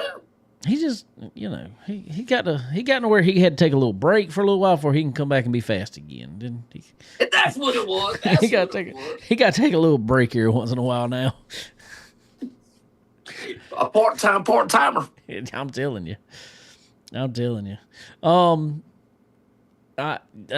cool. I mean, I don't know. This time of year, it always seems like the time of year, and I guess it's just because of the heat, maybe. I don't know. What is it about this time of year that all of a sudden, it's like every year, you see it about mid-year, all of a sudden some surprise winners will jump up there. I'll be honest with you, Dave. We talked about this on Ripping the Lip. You look at Brandon Overton. You look at Dalton Wilson. You look at these guys that have raced down here on this red clay in June, July. I really think it helps them on the national stage. I really do. Growing up racing around this hard, dry, sandy clay really pays off in the long run. And I will stick to that. I really do. I agree, because, I mean, it gets baked down here. I mean, it's so hot, so hard, so dusty, so whatever. Anything that sun can do to a track, it does it here in the Carolinas and Georgia. I'd venture to say, let's say Bobby Pierce, just for instance, because we're talking about him. He, cut his teeth up in Illinois. Those tracks don't see, they get hard during summer. I'm not saying that, but it's a different type of dirt, and they hold water. We all know that. Those tracks hold way better water than what they hold down here. And so, it's got to help. Got to help being racing on these slick tracks down here in the summer. Amen. I really, Dave, it helps him out, my brother. It really does. It really does. Speaking of heat, speaking of hot, how about Tanner English in an 8K wins the L Tour? That's what I'm talking about. First Kentuckian to win the Summer Nationals, baby. That's awesome. In an AK. In an AK. That is awesome. I really think that's another chassis. I think, they get that figured out, get the right drivers in it. I think that can be a really, really, really good car. I got a question for you. I know you don't really follow this too much, but you know enough to know. Do you think, we brought this up last week on Ripping the Lip, do you think, and I say yes, here's the way I feel. I think that Bruning and Dallin Murray got out of the AK car too soon and went back to Longhorn. They didn't give it a chance. They just went back to what was comfortable. Well, Dave, okay, they tore up a lot of stuff. They did. Well, Dallin Murray, that was his fault Friday night. I'm sorry, that was his fault. Yeah. But half this stuff that Bruning tore up wasn't really his doing. He always got caught up in somebody else's junk.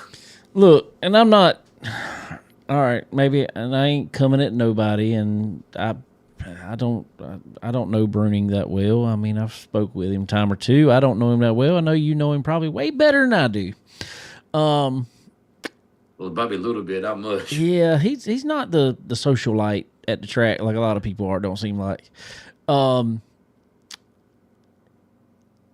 just don't know that Tyler Bruning... I'm not saying he's not good. Yes, he's won some races here and there, whatever. But, man, I just don't feel like Tyler Bruning is your guy to basically R&D a chassis. Because that's still what you're doing with an AK right now. I think it has great potential. But I just don't feel like Tyler Bruning's your R&D guy. he ran best, in my opinion, when Shane Clanton was running with him and they were running identical stuff and basically he could just run Clanton setup. I mean, just my opinion. Maybe I'll get some hate for it. I don't know, but that's just my opinion. I get it. No, ain't wrong with that. No. Why are so many Capitals? Have you seen these prelim cars at Iowa and stuff? Why are there so many Capitals in the Midwest? Is there a Capital dealership we don't know about in the Midwest? No, or they just buy these old cars that Clanton and them had and running crazy? What's going on there? No, I really don't know. I got a feeling a Capital probably is a lot more in a lot of people's budget. I don't know what the price is of a Capital, but I would assume they're probably a little cheaper than a lot of the other ones. And they're a decent car. They're not a bad car. Look what Shane Clanton did with them for years. I mean, they're a good car. I feel, but I feel like the development has fell off on them. He got a World Energy Dream, right? World Energy Dream? I believe so. Yeah, World Energy Dream. Well, let me ask you this, because I was thinking, when Tony Jackson Jr. from Missouri, he was driving for Capital. I think he went by the Longhorn, right? I believe so. You think, wow, you think all these cars that's right, you think he built those? Maybe. I don't know. I'm going to tell you, Midwest is a completely different animal on cars out there. They just, one thing what you were just saying is one of the things too. All right, you come down here in this area, for whatever reason, like we were talking earlier, it seems like a Longhorn kind of works great. Longhorns work great everywhere, don't get me wrong, but they work for the average person down here a lot. You go to a local crate race. You say you go to Sumter on Saturday night, and they're running whatever class is their main late model class now, which is what? Is it even just... Probably 602, 525. That's what I was fixing. 602. They're probably just running late model, and you can run a 602 or 604 with a different weight package on it. Carburetor package, setup, whatever. I don't know. For most time, you go to them places and look, and it's a Longhorn around here that works. Not saying there's some Rockets out there too, but it just seems like Longhorns work better in this area. Maybe it's just something out there in Midwest. There was somebody out there that started running great in a Capital, so everybody thought they had a Capital. Like Chris said earlier, monkey see, monkey do. I mean, I don't know where they come from, but who knows? I ain't got a clue, bro. I don't know. I thought it was just interesting to me. It blew my mind. Yeah, it's something else. Ben Watkins says Billy is the best at figuring it out. Oh, Billy Clanton? Yeah. No, well, Billy. He's talking about Billy Moyer. Oh yeah, he's in the AK now, ain't he? I forgot about that. Come on. That's right. Yeah. Thank you, Ben. So anyway, finishing off the weekend there. Like I said, we never actually went into it. What'd you see at the Grassy Smith up there that you really liked? I hated Ashton Winger, man, but he was the show, bro. I'm sorry. He was the show. This shows you how good Cherokee's track was, like Chris was saying. It's getting better and better and better and better. Ashton Winger, I want you to picture this in your head, Dave. From 18th to 3rd, man. And the attrition was not bad at all. 18 That's to nice. 3rd at Cherokee at a rubbered up, dusty, whatever the haters want to say, whatever it was. The track was too grooved. It was absolutely fantastic, bro. Jake O'Neill put on a show till he had that flat tire. I know Winger and Ben had a little dust up. Sorry about that, Ben. I love both you guys. I love everybody. You know that. But Ashton Winger even apologized in Victory Lane on the interview. I was standing right there. But yeah, it was just a great race, great atmosphere. I was got to be about a racetrack. Swainsboro Friday night. Come on, let's go, baby. There you go. There you go. All right. Cool. All right, man. Well, we are running long in this already, so we're gonna try to keep it shorter here. Let's go ahead and my stuff's all messed up tonight. Let's go ahead and get a word from our sponsors real quick. Rev up your engines with Pro Fabrication headers and exhaust, the ultimate powerhouse in motorsports performance. From the dirt tracks to the high banks of Bristol, ProFab is the go-to experts for custom racing, exhaust systems, and headers. Whether you're dominating in dirt late models, UMP modifieds, or midget racing, our precision TIG welded headers are built to your exact specs. ProFab collaborates with top engine builders to optimize dyno results, ensuring maximum power, perfect chassis fit, and unbeatable repeatability. Proudly supplying NASCAR, IndyCar, IMSA, and late model teams, ProFab's lightweight titanium and stainless options shave those much-needed tenths off your lap times. With state-of-the-art tech and components like anti-reversion mufflers and custom collectors, ProFab delivers the edge you need to cross the finish line first.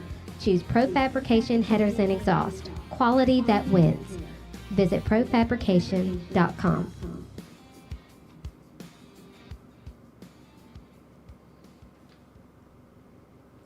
Chicken Bone Alley is brought to you by SRI Performance. They are your one-stop shop for all things racing. Do you need performance parts? Look no further. They offer a wide range of high-performance parts for various types of racing, including stock car racing, dirt racing, and more. SRI Performance also has the most knowledgeable employees in the industry. If you're looking for that hard-to-find part, they've got it. And if you're wondering how to make it work on your car, they know it. Check them out online at www.sriperformance.com. And when you do, don't forget to use the promo code CBONE10. That's C as in chicken, BONE10, and get 10% off at checkout.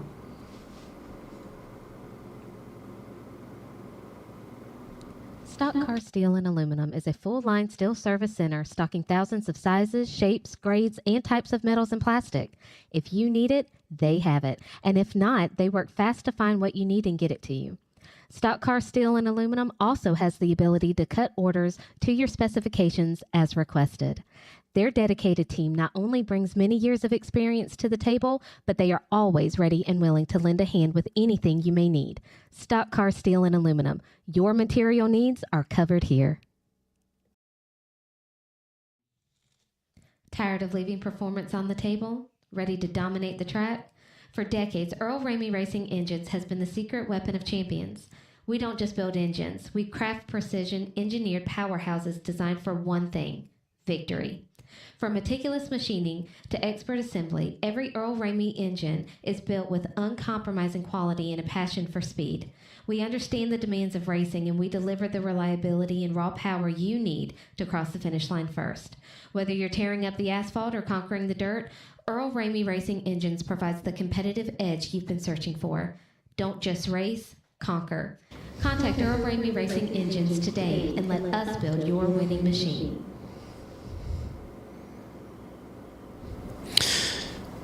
All right, ladies and gentlemen, also like to thank our good friends over at MPM Marketing, www.marketwithmpm.com.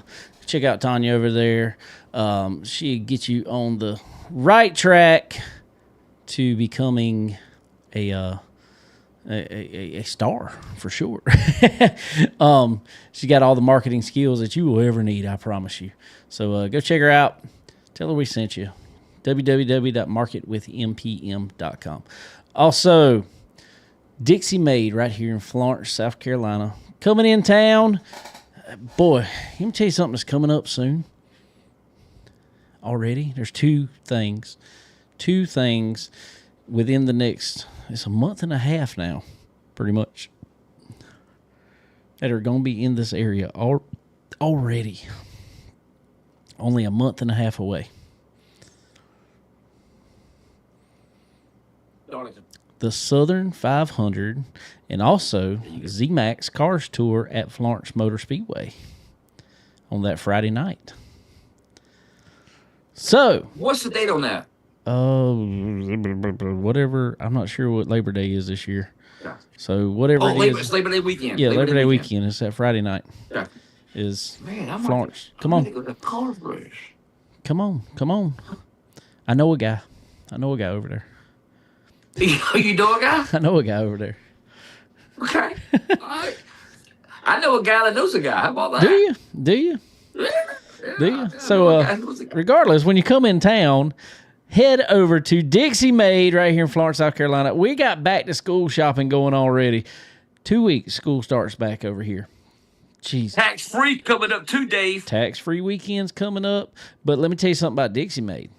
It's not tax-free, but every day you know exactly what you're paying because the price on the shelf is the price you pay at the register. And let me tell you, you know how nice that is, especially nowadays when everything's on a budget anymore. We know that. Gas prices, they finally breaking a little tiny bit, but we need them to come down more. But it's nice to know exactly what you're paying for everything. So the price you see on the shelf is the price you pay at the register at Dixie Made. So go check them out when you come in town. Coming down for that last trip to Myrtle Beach, something like that before the summer's over. Come on, and we'll tell Brandon over there we sent you by. He's a big race fan. He loves some racing, so we'll Use the key what's it, the keyword, check them on out. well, that's all. That's an SRI. If you saw my SRI, use C-Bone 10. C-Bone 10. Oh, I mean, what? just Really? Just yeah. You get 10% off. Yeah, You never said that before? it's on every commercial. You just never listen. See? I'm always Yeah, I know. out. You're always getting a drink and smoking a cigarette at that point in time. Yeah. I took a smoke break. I took a smoke See? break. See? So yeah, go check them out there. For sure. What was I was going to bring something up. Oh, brother, no problem. I always love helping out. My brother Chad Webster. Went and helped him out this past weekend. We get to talk about that some. But I got to go back some since we're we kind of are we anything else dirt related, everybody? Y'all catch Ripping the Lip tomorrow evening, unless there's anything else big you want to put out right now. Okay. I got one more big news. Okay. Go ahead. It was rumored. Well, it's still. I don't think it's a matter of if, Dave, but when. I believe Cherokee Speedway's become a Buc-ee's, but they are racing in 2027, and yes, a national tour will be coming to Cherokee in 2027. So just want to get that out there right now. National Yeah. tour. And when we say national, we're talking about one of the big two. Yes, sir. One of the big two. One of the big two. We need it. We need one of them back in the Carolinas. I don't think there was a national race in North or South Carolina this past year, or this in 2026, was there? Other than Well, World Final. That's it. World Finals. You really can't count that. Can you count the World Final? I mean, I guess you can say Charlotte World Final. Yeah, That's it. yeah, you can. I mean, but that's different. I mean, yes, I agree, but I don't ever put that in the same category for some reason. That's different to me for some reason. I do too. I absolutely. Absolutely. Well, they will be at MoDOT this year, so that's a good deal in October. We'll be in MoDOT. That's right. I forgot about that. That's good. And you better get there early because that place is gonna be a madhouse. I just want to get that out there right now. So it can be a madhouse on a regular Saturday night when they race. Man, that cruiser race they had a couple weeks ago was absolutely madhouse too, bro. Yeah. All right, so we got to talk about a couple things that we haven't been on here in 2 weeks. 1 week was because July 4th week I was on vacation. The week before that, a lot of people saw pictures and stuff like that, but I didn't really talk about it a whole lot. I couldn't say what was happening until it was happening. Wasn't my news to announce. My great friend Andrew Gears with Profab Headers and Profab factory team, called me a while back, said, "Hey, do you think you can get to Charlotte for one of these races right here?" I was like, "Let me see if I can make it work." That's the week I'm on vacation, but let me see if I can make it work.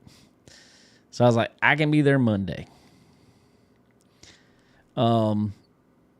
Reason being was we had Little Miss Audrey Larson running one of Kip Knaus's his backup car, essentially. They wanted to put her in. It was her first time on asphalt. And we went up there, and, man, we had some fun. Kyle come. He was there at 10 o'clock that morning with her. He had got in from Sonoma at 2:30 in the morning and was back at the track. But he was smart. He drove his, I guess he's got, not his Cup motorhome. He's got another motorhome, like a personal motorhome. And he drove it over to the racetrack. And we got him a parking pass, and he pulled it right up to the pit stall, right at the parking space right outside of our pit stall. And he told me, we went up there and watched the practice and stuff. We had a little downtime there, and he said, he asked me, he said, "We got some downtime?" I said, "Yeah, I think we're going to be down." I looked at the schedule. He's like, "I'm going to take a nap." He's like, "Come knock on the door." He's like, just come beat on the door. I'll come out whenever, when we're ready to start back doing something. I was like, That's cool. She did great in it. She's raced 2 weeks now up there. She raced 3 races. That one that Monday, then she raced again Tuesday and got wrecked in it, actually. Then she raced again last week. And man, I'm gonna tell you what, that girl, she has got her daddy's genes for sure. She, dude, I'm telling you, and this is easy to see, even already in a Bandolero. When she went out first practice, we didn't expect nothing. We had 0 expectations of what she was going to do. It was basically just go out. You're going to turn some laps, and we'll go from there. See what happens. Well, she went out, got a little feel for the car. She come back in. We told her, like, all right, maybe try this, try a little bit of this. Kyle talked to her a little bit. She went out the next time. She picked up 3/10. She come in, same thing. I think they had 3 rounds of practice that day before they had qualifying. And every time she went on the track, she picked up 2 to 3/10. Every time. By race time, she started way in the back, but by race time, she was running laps comparable in the top 5. So, I'm telling you, that girl's got it. She's if she wants to do it, she's gonna have it.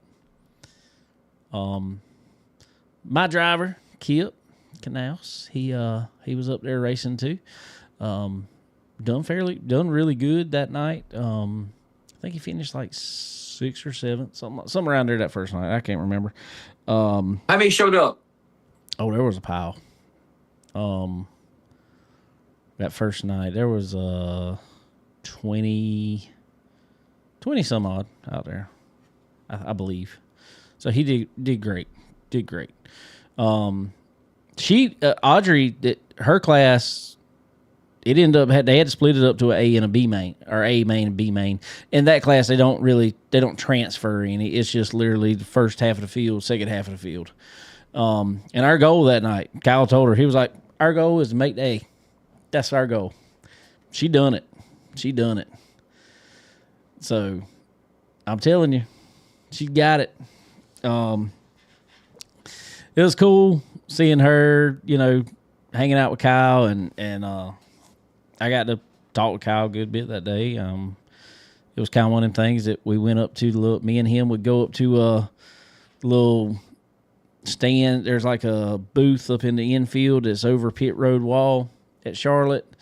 And we would go up there, and he's videoing her, and I had the race monitor out. We're watching it while he's videoing her and stuff, and we're talking about what we needed to tell her. And man, it was it was a cool experience. Super nice guy. I've fortunately I've gotten to hang out with Kyle before actually, and I told him I was like, I don't know if you remember ever meeting me by no means. I was like, it's been a few years. I was like, but back in 2020 when you drove for Rumbly at the DTWC there, we were up there with y'all. He was like, yeah, I do remember that. So, yeah, so we it was cool. That was cool. I was not when you texted me that picture. I'm still not jealous at all. Not at all. Not at all. No.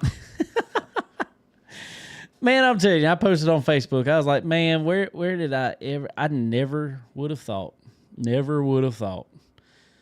In when I started, me and Buddy Sterling started this podcast in 2020, especially when COVID hits. All of a sudden, right after we started, we had no racing to talk about other than iRacing for 3 months. Remember those doggone days turning to Dirt Vision to watch an iRacing race? Oh my Dude. God, we've come a long way, bro. We were sponsoring one. It was like, let's go in on this. We were already on iRacing. We've been iRacing for years. We got Corey Gordon to drive for our, Chicken Bone Alley, and he was awesome on iRacing. It was like, yes. Listen, I didn't even know Corey, but I got in contact with him because we had raced with him some on iRacing, and I knew he, raced around here, and I'm like, this dude's good. Wasn't it him who drove for? Wasn't it him that drove for Bloomquist that time on iRacing? I'm trying to remember who it was. It may have. I know a sprint car. Didn't a sprint car guy drive for Bloomquist too? Wasn't it Tyler Courtney or somebody? Something like that. He just let everybody drive his. It was great. But I talked to Corey Saturday, man. He's still with Beckham Malone. He's still doing good, bro. Yeah, so that's great. But yeah, that's what I told him. I said, man, who would have thought in 2020 when I started this little podcast, we got on here talking about racing, went to some races, and man, in 2026, who'd have ever thought I'd been working with Kip Knaus and Chad Knaus and Audrey Larson and Kyle Larson, and I mean, obviously thanks to my good buddy Andrew Garris over there at ProFab Headers. But regardless of, even way more people, but man, just like you have talked about it so many times, it's cool the friends you've made over the years in this, because it's people don't realize it is different, and I get it, especially when you're at the level some of these guys are. Some people are so starstruck, and they're nice to everybody, but they don't, you're not just gonna be their friend per se. So when you kind of break into that bubble and they know you, it's like, hey, somebody actually knows me. I mean, it's like, how'd that happen? It's like I told the story last Tuesday night, Dave. I know exactly coming from the World Finals about 4 years ago. I'm standing there. I'm talking to RTJ. Never met Max Bird in my life. I'm standing there talking to RTJ. Max Bird walks up with his 2 boys. And Race Jace coming around. I said, "What's up, Max? How you doing?" I said, "Wait a minute. Man, everybody knows who the hell you are." I said, "Oh my God, okay."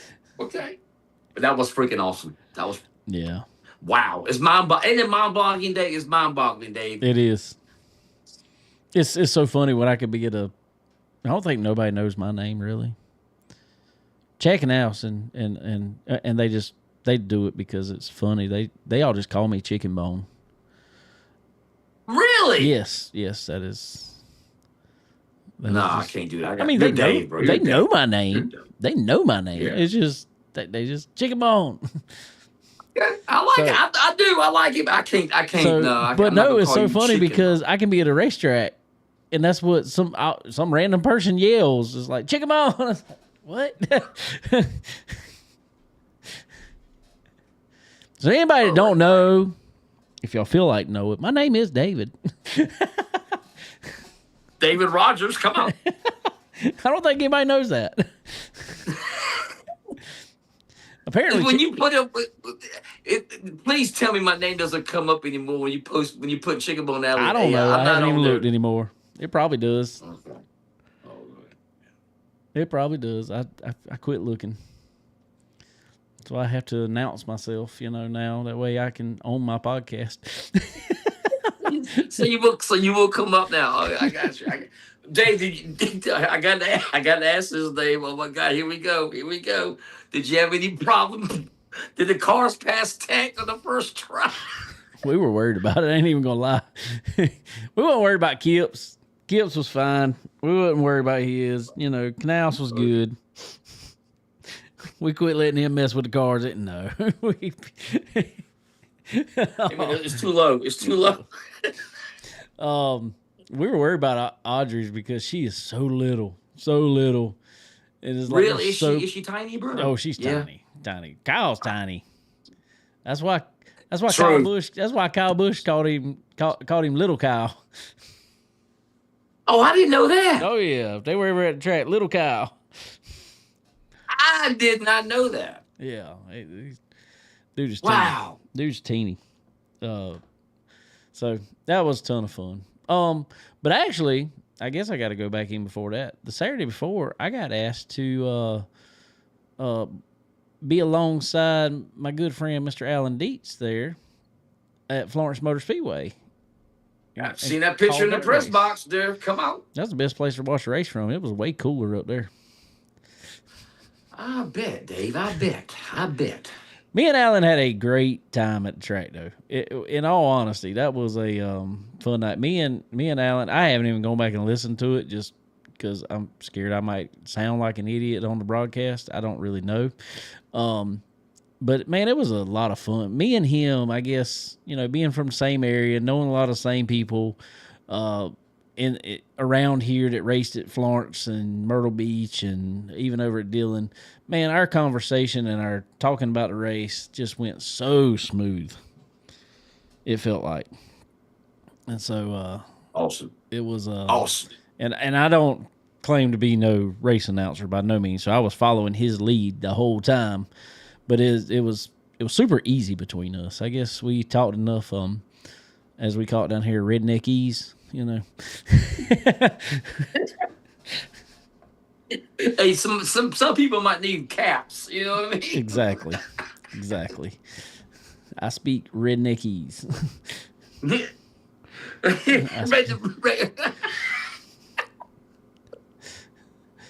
Oh my God! So Southernese, whatever. That'll work too. Oh God!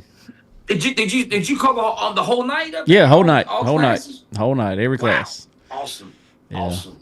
I was up there all day. I watched practice from the booth just so I'd have my notes, know kind of what was going on, who was doing what during practice, and all that good stuff. And that was a lot of fun. I never called one other than on iRacing a couple times in the Chicken Bone Alley iRacing series that we used to have.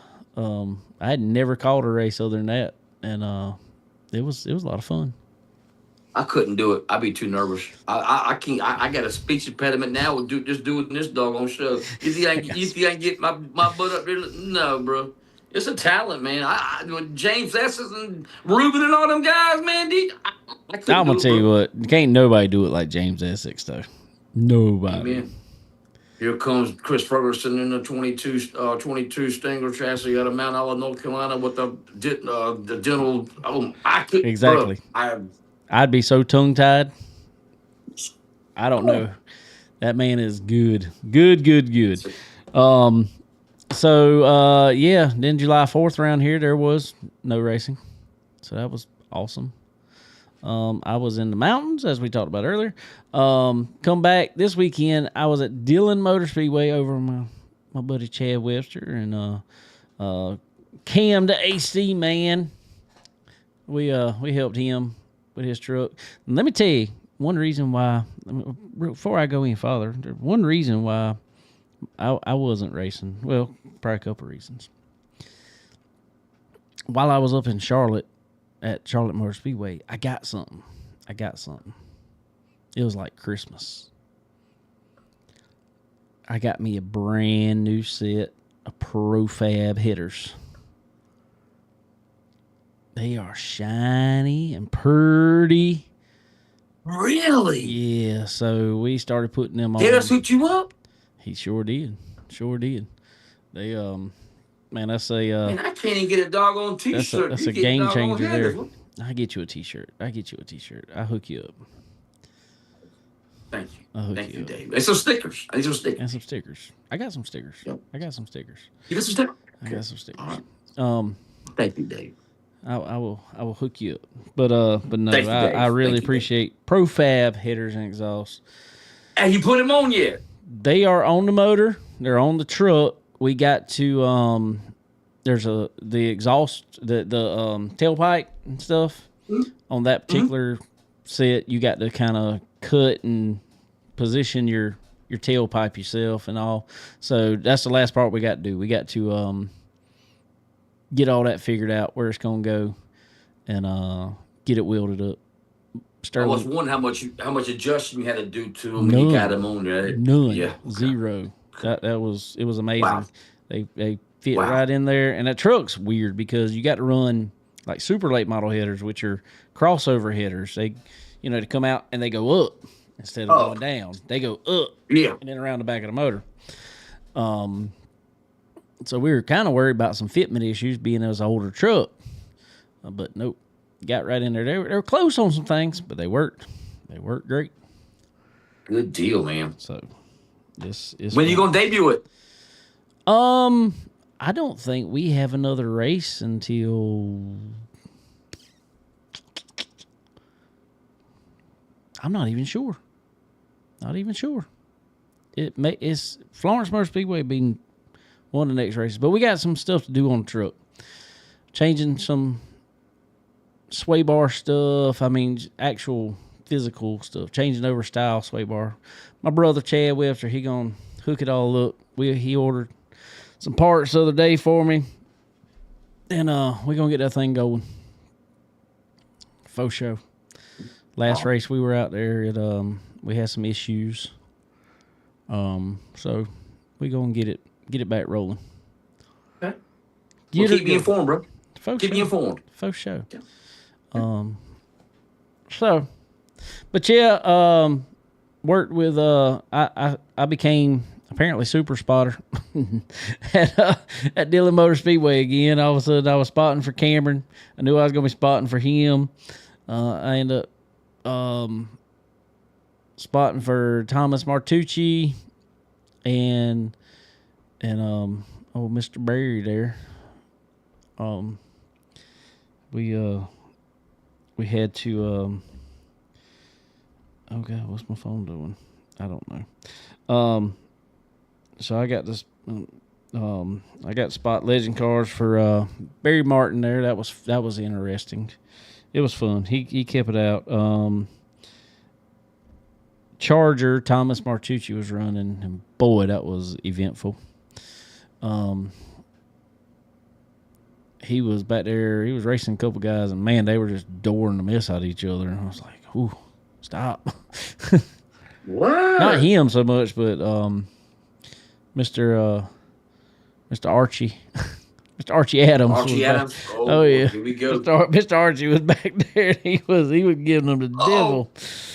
Uh-oh. He was giving them the devil, and Oof. somebody ended up dumping him. They spun him out. I was like, "Oh god." It was eventful.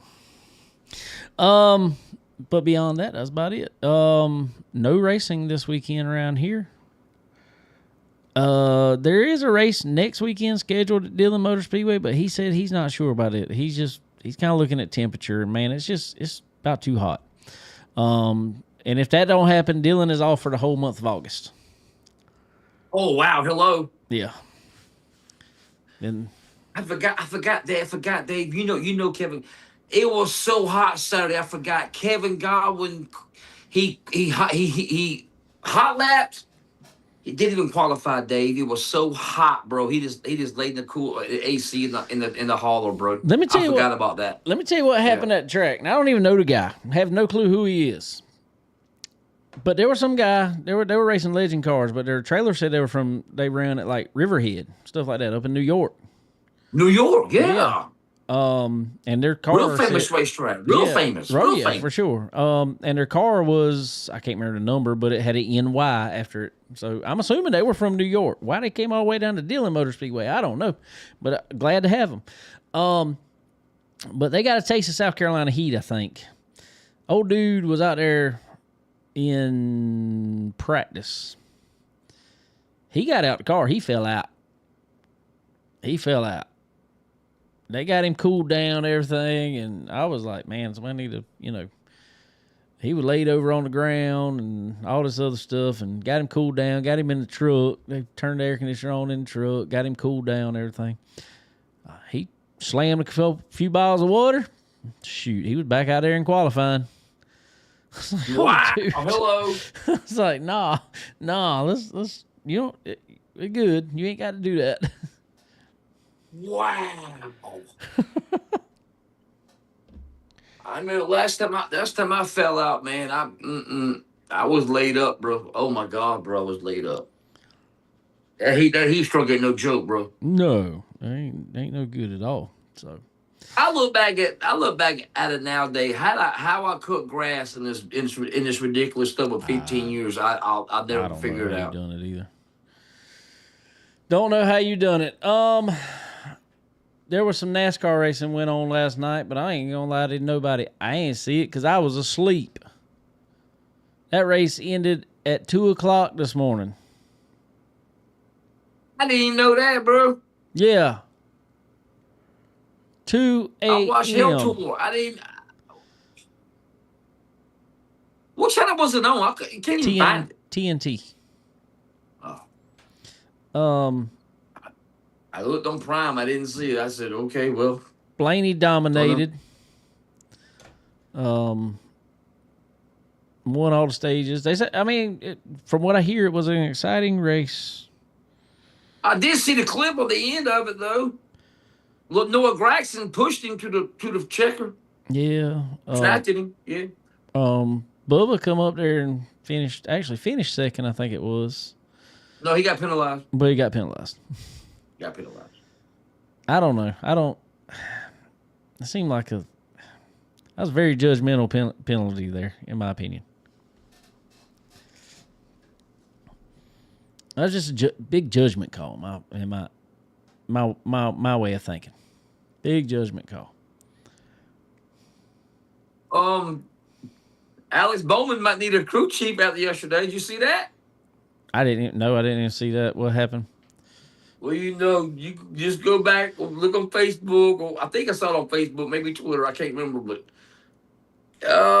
yeah, he wasn't too happy with the car, and his crew chief basically, what's his name, told Kurt Busch, just shut up and drive the car.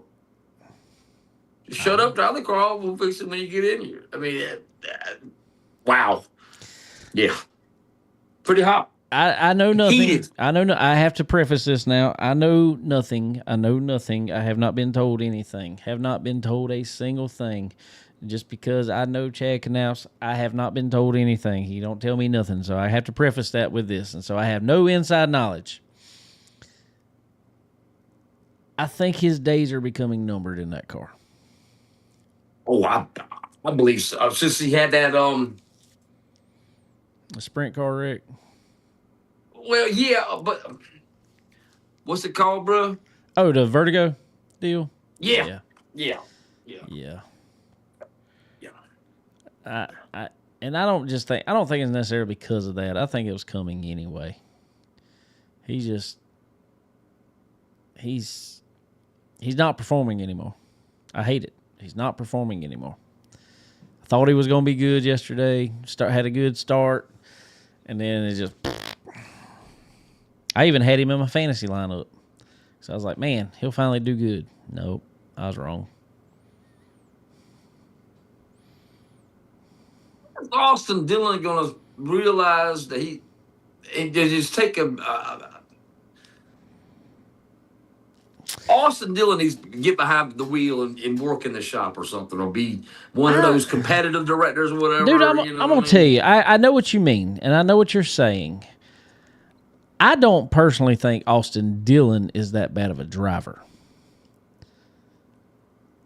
Austin Dillon is performing at the same level that RCR cars are performing. When Kyle Busch was in the 8 first this year, Austin was running right with him. Austin Hill out there now, they're running very similar position. That is just where those cars are performing. I think it is an internal thing more than it is a driver thing right now. Because you can't tell me over the past 2 years with Kyle Busch, God rest his soul,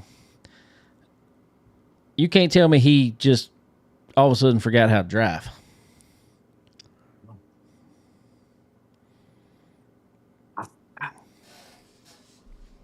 I think it's the whole Chevy camp. I think it's the whole Chevy camp from Hendrick to everybody. I think everybody. It's Dude, all the whole Chevy camp, bro. I'm telling you right now, though, Hendrick's coming on slowly but surely. And I'm not saying every car. I'm going to have to kind of omit Bowman from that right now. Hendrick, especially that 5 car, they're turning the wick up at the right time of the year. I'm telling you. Well, they need to get that water bubbling on that Now, stove. Son. Now, are they going to be able to outrun Denny Hamlin and Tyler Reddick on a consistent basis? I don't know if they're going to be able to do that. But I think Kyle had made a mistake last night. Yes, he did. He made a mistake, wrecked the car. But, man, I watched the in-car from the 5, I think it was 4 or 5 laps before that. Oh, my God. This dude just drove past everybody. It is insane. He had probably... What's that? How do you wreck? I didn't know he wrecked. How do you wreck? He was 3 wide middle, and he just come up a little bit, and I think it was Hamlin. And just caught his bumper and put him in the wall. He wrecked Hamlin? No. He come up on Hamlin's nose. His quarter was at He got hooked. Okay. He put himself in he hooked himself into the wall. Wow. Okay. I mean, it was dude. If I could find it again, I have to show you because he was rolling through the field. He was going 3 wide, going high, going wherever, and just passing everybody. So, I don't know, but we're running awful long. So yeah, I don't know. We got heat races coming up now. Southern Nationals. Southern National at Bulls, the Gap. At the Gap. They'll be at Harris tomorrow night, man. That track's got so many names.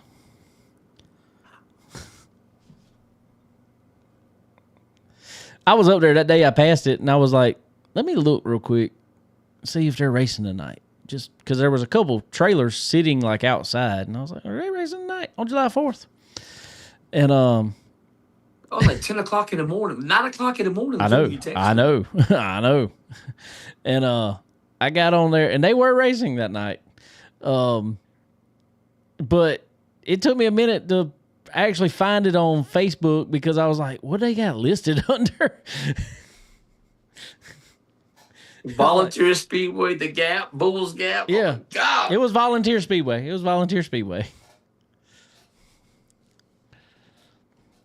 So, anyway. Yeah, it's got a lot of names. It does. It does. Yep.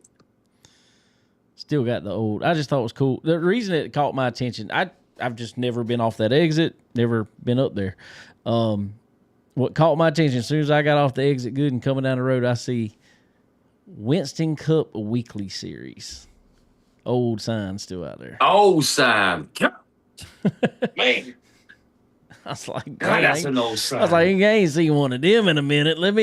I was like, and I got thinking, I was like, yeah, I should be. By the time I seen something else, it just said, that's where I was at Bulls Gap. And I was like, oh, I know where I'm at.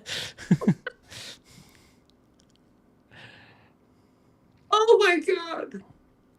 So Hey, is Florence one of the last tracks to be a weekly Winston? Wait a minute. This is main event, Dave. already? Man, Benji Hicks on the pole. Wow. I guess we're not running no heats. Benji, Jake O'Neill, Garrett Smith. I can't see. Where's Oh, our- that's Zach Mitchell. Where's our buddy Kate Loudy at? Oh, he came out. He must be in the back. Let me look at the lineup here, Dave. Hold on a second here. Yeah, we're going feature racing, Dave. Wow. Hello. I like it. Yay. I didn't do who you got, Dave. Ooh. Who you got, baby? Well, you know. All right. Where we at here? Here we go. It's the Nationals. That volunteer.